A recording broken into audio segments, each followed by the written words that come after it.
Whenever you're on, it just seems to be luck of the draw that Jefferson County guests are on the program. Yeah, we had Delegate Wayne Clark, and now I won't spoil who else is on here, but you can spoil. Good. It's we have Stephen Allen, we have Stephen Rivera, and Dick Myers. Yeah, Dick. I had to read off to make sure I didn't miss anybody, but I knew it was just a whole gang coming. So Steve is the. We have a quorum here. We do. We have a good meeting. Director of Homeland Security and Emergency Management in Jefferson County. Used to do that job in Berkeley County too. Steve, how are you? We are doing great, Rob. Doing great. Yes. Good to see you again, man. Well, glad to be around. Yeah, you had a little ordeal there, huh? Oh Lord, yeah. In November of, I guess it would have been, let's see, 23, November 23, had a back pain. And thought, man, I spent a whole weekend of trying to sleep, and went into the hospital that following Monday. I tried to deal with it all weekend. You know how Men yeah, it'll go away. Yeah, exactly. I'll rub some dirt on it, right? And it didn't go away, and they diagnosed me with chronic heart failure for one thing, and of course I've had diabetes. I was the old man's disease, diabetes at about age 50, and my father, same thing, type 2 diabetes, so I had that to deal with. But certainly through the good work of everybody at Berkeley Medical Center, we were able to get back on board, but I was out for almost 6 months, so.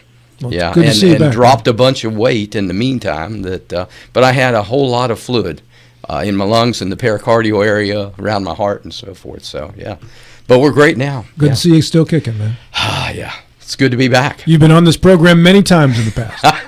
Absolutely. Yep.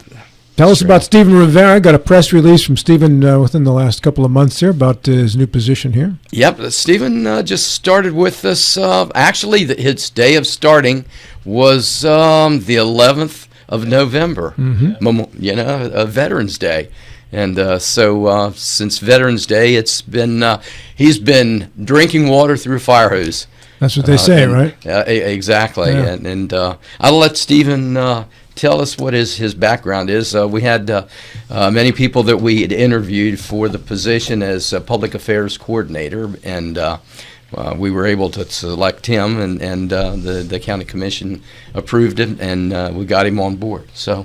Yeah, well, thank you for having us, Rob and John. Sure. It's a pleasure to be here, and a little bit about my background. Again, I started in November, so a few months in now. I'm a recent graduate of Shepherd University.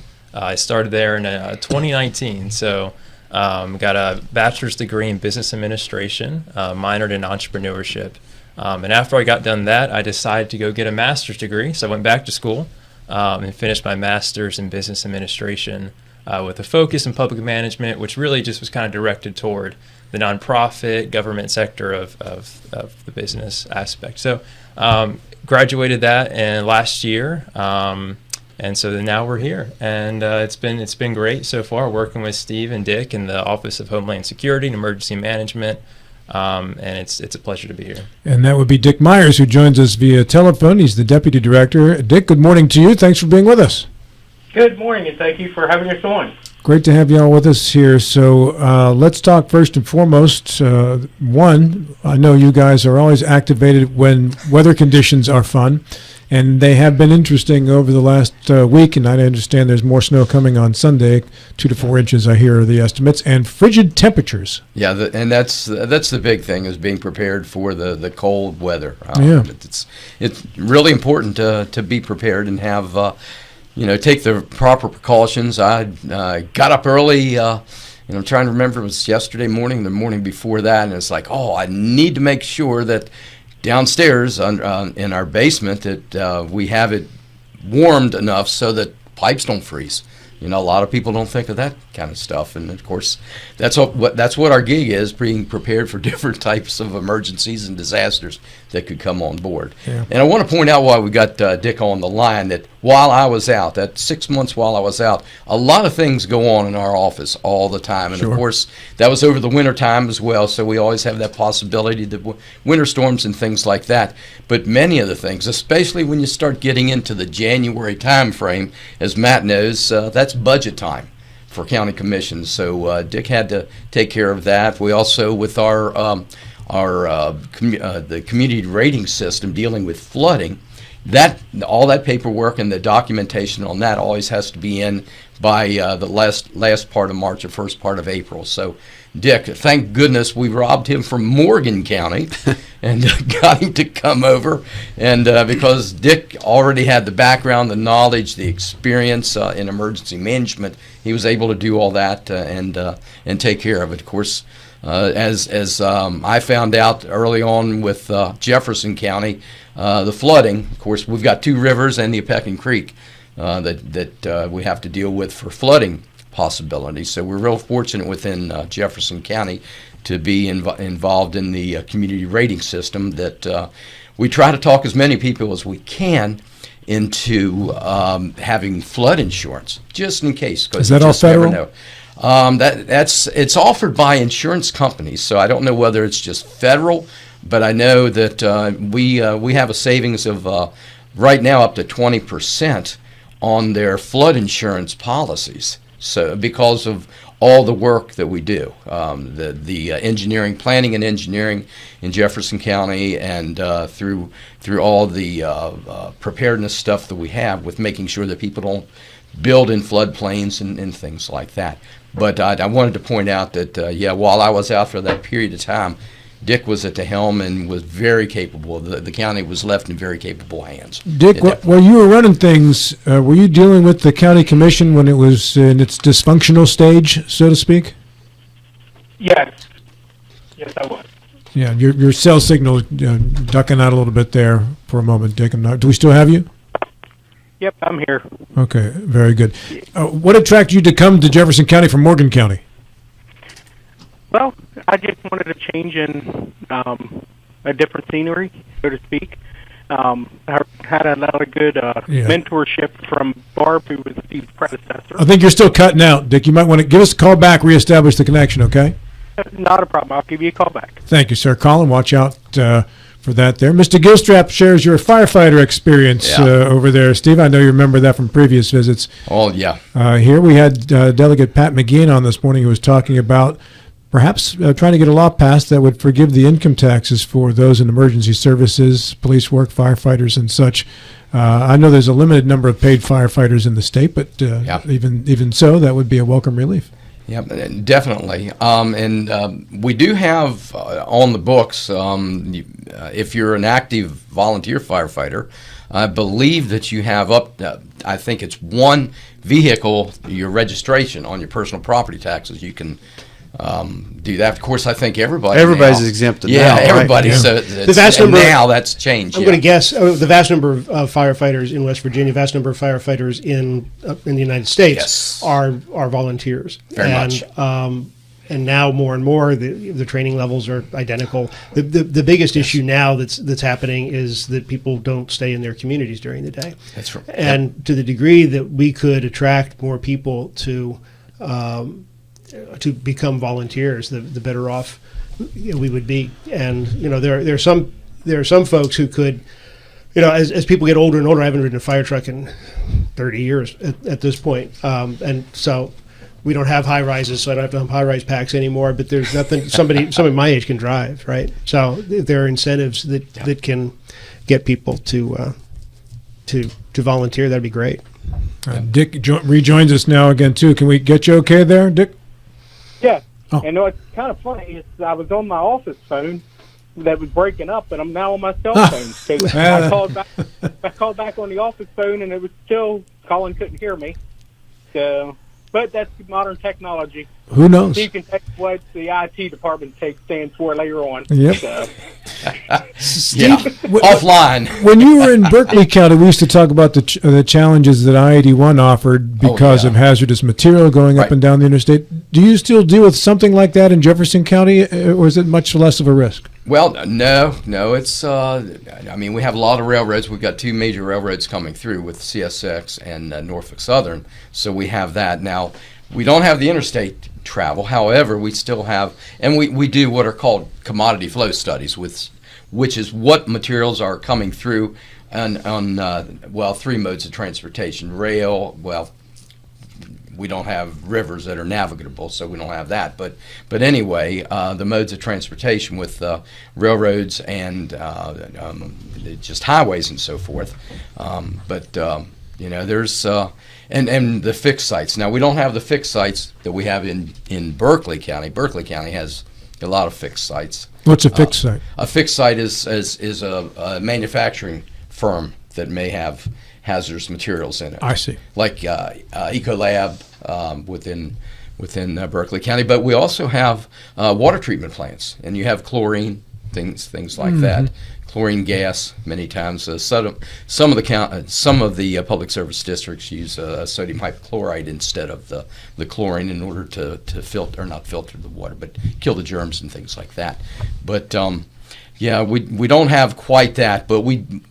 Unfortunately, for Jefferson County, we don't have a large number of career firefighters either, and we don't have a hazardous materials response team within Jefferson County, so we rely on Berkeley County, Washington County, Maryland, Loudoun County, Virginia to come over to handle those situations. And I know. Do you have to pay for those services when they take place? Fortunately, no. Through the mutual aid agreements that we have, because we provide fire services assistance to the different fire departments within these other counties as well. So that I'll knock on wood, but I don't want to make noise over the microphone. But having people that are trained in equipment. One of the things is equipment, and you're talking $1 million and $1.5 million easily on a hazardous materials response unit. But the big cost is the training of hazardous materials technicians. It's constant training all the time with backgrounds in medical backgrounds that you have to do every year and things like that. As a hazardous materials technician, you have to make sure that you don't get the methyl bad stuff in your body and have to deal with that for the rest of your life. Do you know what the rule of thumb for a hazmat incident is? Have you ever heard this? No. This is where you hold out your thumb, you close one eye, and if your thumbnail doesn't cover the whole incident, you're too close. Yeah. Is that what it is? That's the fireman's tale? That's the. Yep. That's when you call the hazmat. Is that the original origin of rule of thumb? I'm sure not. I'm sure not either. It's a firehouse joke. Yep. Oh, it sounds good at least. Anyway. That's the only clean firehouse joke you could probably tell on the air. There aren't a lot of them, no. I tell you what, Jefferson County has the most ridiculous intersection that I've ever seen. Route 9 at Home Depot. The 60-mile-an-hour approach to a traffic light. I've never seen one of those before. It's just, and there's some horrific accidents there. Absolutely. Well, the Route 50 is down in Virginia. They at least they say slow down to 25 when they suggest they pretend. Not that anybody does. Yeah, the speed limit is a suggestion. They do have flashing warnings there at Route 9 at the Home Depot interchange. Do they? Yeah. Okay.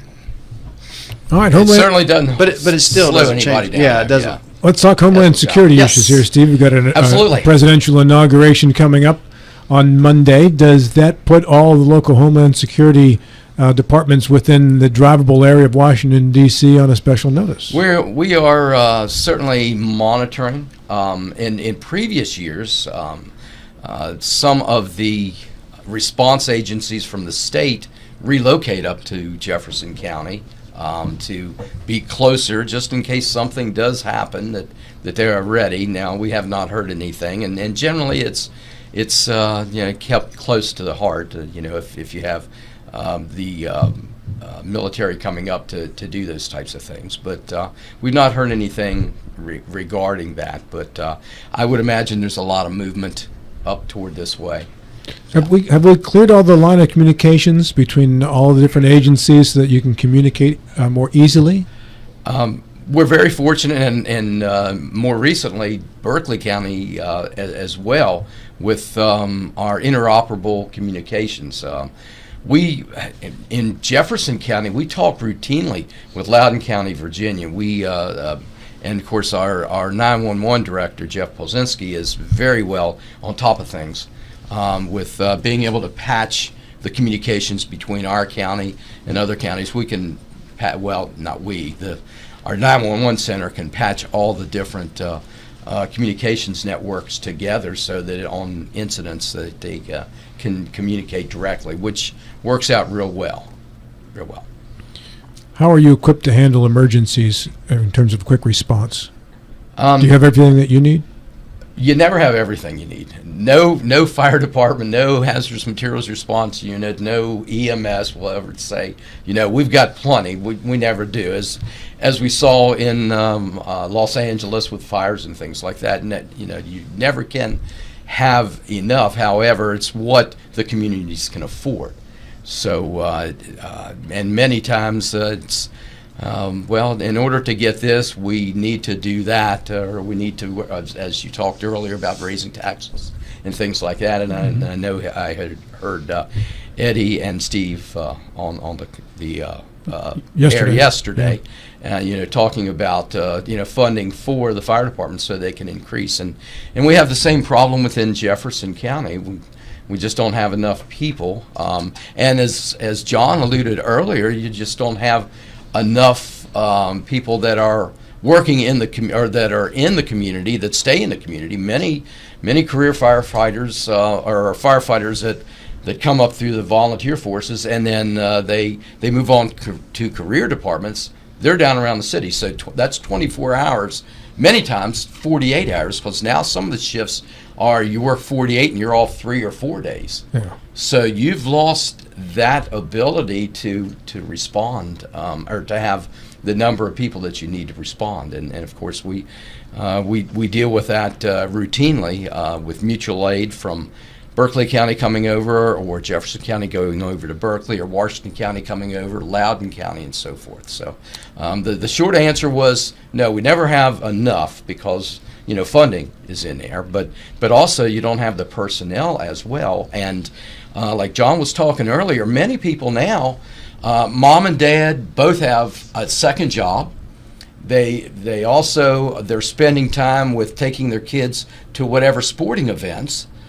So those old ones like myself, where you had one job, and then that's all you did was that job. So then you could go down to the fire station, do the training 2 or 3 times, or 2 or 3 days a week to get that training in. And the requirements for the training has just increased since 1974 when I got involved in the fire service. Mm-hmm. So in order to be safer, in order to be more or better prepared, and things like that. So it's difficult. And then if you have a job, how many people actually work in Jefferson County that live in Jefferson County? There's a lot that have to drive out. So you can't take a call during the middle of the day.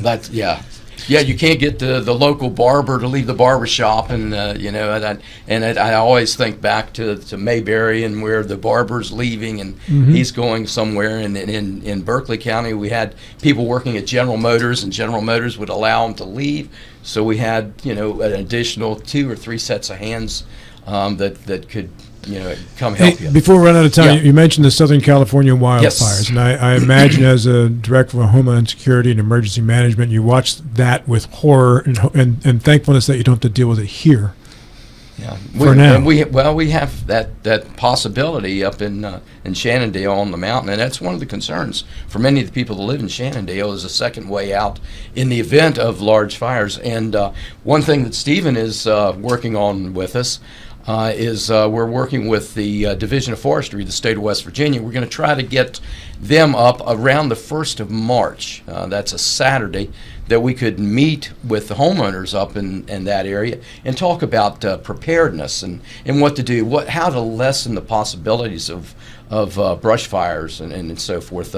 Cutting back large trees and things like that, making sure you rake up the leaves, get rid of them, so that you don't have that possibility. I would imagine this time of the year that carbon monoxide is a concern for a lot of homeowners. Space heaters, right? Yes. So what should people do or what types of heat sources produce carbon monoxide? What should homeowners look for, and what should they do to mitigate Well, you always that? want a Underwriters Laboratory certified space heater of some type, and depending on what it is, all of them you want to keep. And I always use the rule of thumb: 3 foot away from any flammable materials, whether it be having it setting. And I've been on many fire calls, a room and contents on fire, something like that, where people had a basket with clothing in it, sitting right beside a space heater, Or the drapes hanging over. or the drapes hanging down over top of it. Exactly, John. Yes. So those types of things, and to have the carbon monoxide detectors, and if one Is there thing to keep in somewhere mind, else- there is a requirement. It's law in the state of West Virginia that you do have those. Are those available for free somewhere, or And that's a great point. The American Red Cross has a program. They will go out. They will install, provide and install the smoke detectors. I know.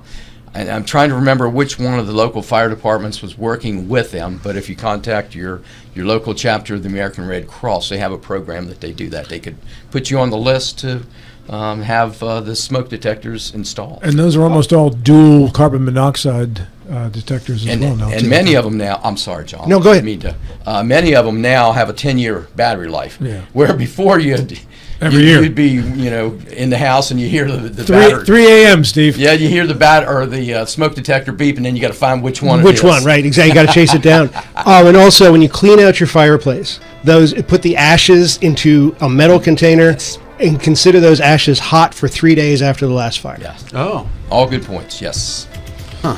Yeah, there's talk about the Southern California fires being initially started by people setting off fireworks, and 3 days later, the embers that blew are what they think may have caused this whole mess. Wow. Amazing. Final minute coming up next. By phone, Dick Myers. Dick, I know we didn't get a chance to get to you too much here, but I appreciate you calling, and thank you. Thank you very much. I appreciate it, and I just wanted to say that I feel kind of slighted a little bit that Mr. Gilstrap gets to go on vacation to the SHOT Show. It's a work trip. It's a work trip. It's a vacation. Thank you, Dick. But thank you. Have a great day. All right, Stephen. Stephen, thank you so much. It was always good to see you.